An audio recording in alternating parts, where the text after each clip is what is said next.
大家好，这里是1毫米足迹。今天我们来到了福建省厦门市的鼓浪屿，专门来这里找找茬。2017年，整座岛屿以鼓浪屿历史国际社区的名字列为了世界文化遗产，包含了历史建筑、遗迹、道路、自然景观和风貌建筑等多个部分。其中最重要的、最值得一看的遗产点竟然多达53处。今天大家就跟我一起找一找藏在岛上的这些重要景点吧。 Follow me。 我们从厦门邮轮中心下鼓码头乘坐轮渡在鼓浪屿的内错澳码头登岛。第一站我们来到了岛西北侧的仲德宫，这里面供奉的是闽南人的保护神大道公。据说旧宫在1622年之前就修建好了，如今看到的这座是募资新建的。我们向南走，顺着基山路一直向上爬，在基姆山半山腰上就能看到安县楼，这是1906年美国基督教牧师安里逊盖的礼拜堂，后来成了美华学校，如今是美华老人疗养院。它的对面是当时基督教教徒墓园。爬到基姆山顶，能看到岛西的美丽景色。最右侧是厦门市的松屿码头。我们继续往前走，能看到一座双层文艺复兴风格的建筑，这里是英国伦敦差会女传教士宅，也叫姑娘楼。原来是伦敦差会的女生宿舍，如今是家茶餐厅，可以在里边消费哦。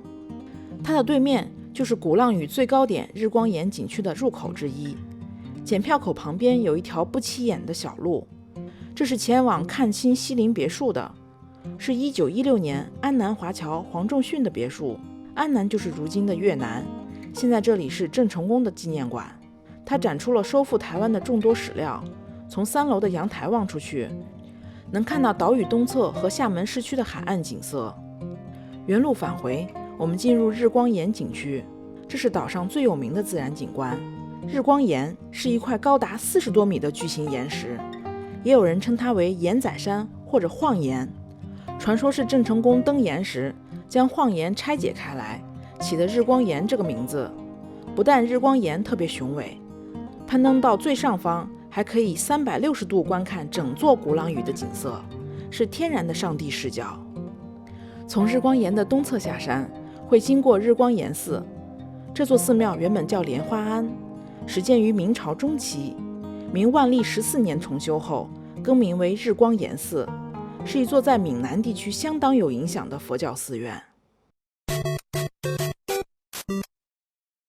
下山后向南走，就是港仔后海滨浴场的绵软沙滩，它身后就是日光岩的全貌。沙滩的旁边是梳妆花园，这座庄园是台湾迁居鼓浪屿的富绅林尔家的私家园林，如今开辟为景区。它是一座中西融合的建筑，在海水上连接着的桥组成的景观叫藏海。庄园北侧人工修砌的假山叫补山，这是梳妆花园最著名的2处景点。另外，梳妆花园里原本的西式住宅改建成了钢琴博物馆，供游人参观。鼓浪屿上的历史建筑不一定都像梳妆花园一样开辟为景区，还有很多私人建筑，大多都改成了商店、酒店，或者有各种各样的原因，并不对公众开放，我们只能在墙外看看了。如丹麦大北电报公司旧址，这是中国最早能收发电报的场所之一。此外还有育德女学校旧址和万国俱乐部旧址，我连他们的入口都找不到。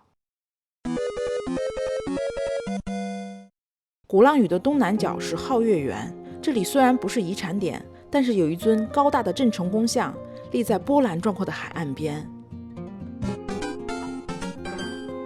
我们继续打卡世界遗产点：鼓浪屿自来水公司旧址、英国领事公馆旧址、厦门海关副税务司公馆旧址、厦门海关验货员公寓旧址，它们都在同一条小路上，可惜都不对外开放。这一排排的棕榈树后面就是洋人球圃旧址，大白话就是洋人的球场。这里是英商亚细亚火油公司旧址。火油指的就是煤油、汽油、柴油等燃料的总称。现在是茶餐厅。皇室小宗是皇室的祠堂。大夫第、四落大错、皇家花园、廖家花园以前都是民居。著名作家林语堂曾经就住在廖家花园。延平戏院旧址还在修。闽南圣教书局旧址前边不远的地方，就是拍婚纱照的热门地点天主堂和协和礼拜堂。可是对面竟然是自带监狱的日本领事馆和日本警察署及宿舍旧址。天主堂后身是富商的宅院海天堂构和黄荣远堂，这俩可以参观。一个是中国传统建筑的博物馆，一个是老唱片博物馆。最东边是日本博爱医院旧址。鼓浪屿的主商业街的众多店铺中，有2座是中南银行旧址和鼓浪屿电话公司旧址。岛屿正中心有很多不开放的建筑，如黄次敏别墅、基督教的三一堂、鼓浪屿会审公堂旧址和私人住宅春草堂。另外还有从私人住宅改为酒店的番婆楼和杨家园，从学堂改为片仔癀博物馆的蒙学堂旧址，从私人住宅改为风情博物馆的八卦楼等。鼓浪屿的东北侧有工部局、和记洋行仓库和三田丘码头的遗址。这里是汇丰银行公馆和职工公寓的旧址，厦门海关礼船厅公所和通讯塔的旧址。另外还有美国领事馆旧址等世界遗产点，通通不对外开放。但在路上能看到重新鼓浪屿三合宫摩崖题记。当初的私立鼓浪屿医院旧址，如今是鼓浪屿最热门的网红拍照圣地最美转角。旧式医院和护士学校旧址，如今是可以参观的故宫鼓浪屿外国文物馆。最后逛完燕尾山五炮台遗址公园，我们就能从三秋田码头乘船离岛了。以上鼓浪屿全部53处世界文化遗产点全部细数完毕。想去鼓浪屿游玩的朋友，可以自由取舍，合理安排时间。关注1毫米足迹，看有内涵的旅游视频。